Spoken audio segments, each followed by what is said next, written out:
Mga par, ngayong gabi pupuntahan natin ang mga kasamahan nating mga trainers na nasa IPHO or Maguindanao Hospital. Hindi dahil na hospital sila, kundi dahil ngayon ang final na competition nila ng cultural dance. So let's go!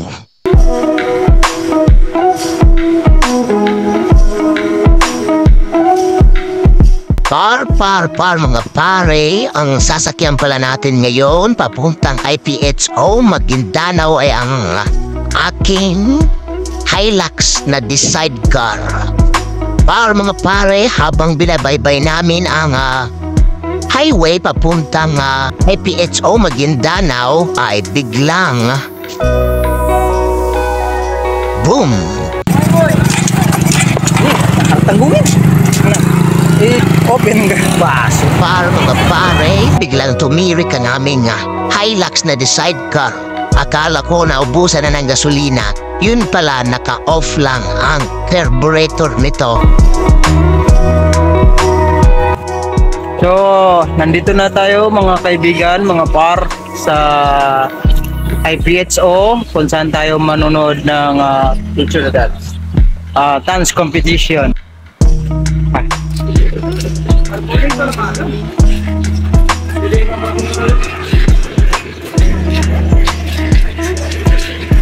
Sip! Tikar magaloy? Kaya na ta. Da, kamakamo.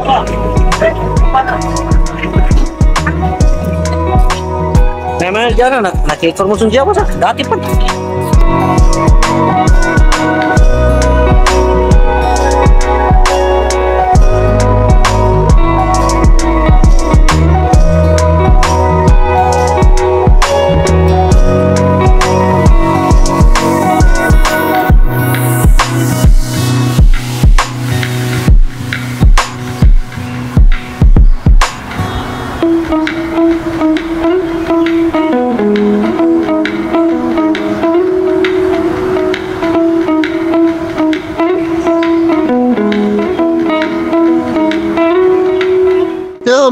Mga par, nandito na nga tayo sa location ng kanilang event.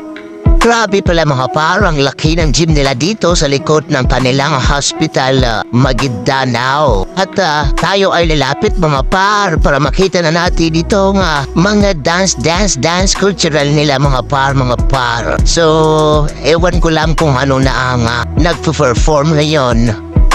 Kasi sa tingin ko ulit talaga kami sa pagpunta dito. Kasi kanina na ito nagsisimula sabi nung ibang mga kasama namin. Kaya let's go mga par. Doon tayo sa loob manood. Go! So nandito na tayo mga par sa loob ng gym at kasama na natin ang ating grupong Tausog. Team Tausog tayo mga par. Tingnan niyo naman mga par, napakaraming tao at napakaraming pagkain. Performer number 3 na pala ang naabutan namin mga par. So wag natin itong patagaling, forward na natin to. Performer number 3 and performer number 4. Performer number 5. Performer number 6. At siyempre ang ating grupong Tausog, performer number 7.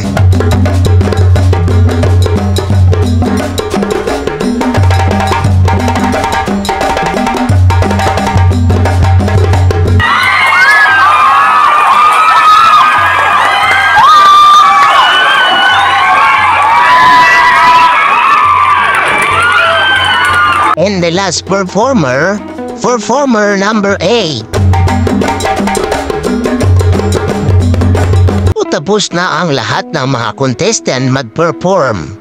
Dito naman tayo dadako sa awarding ceremony. Kung sino ang magiging champion, sino ang magiging first runner-up and second and third. Let's do it!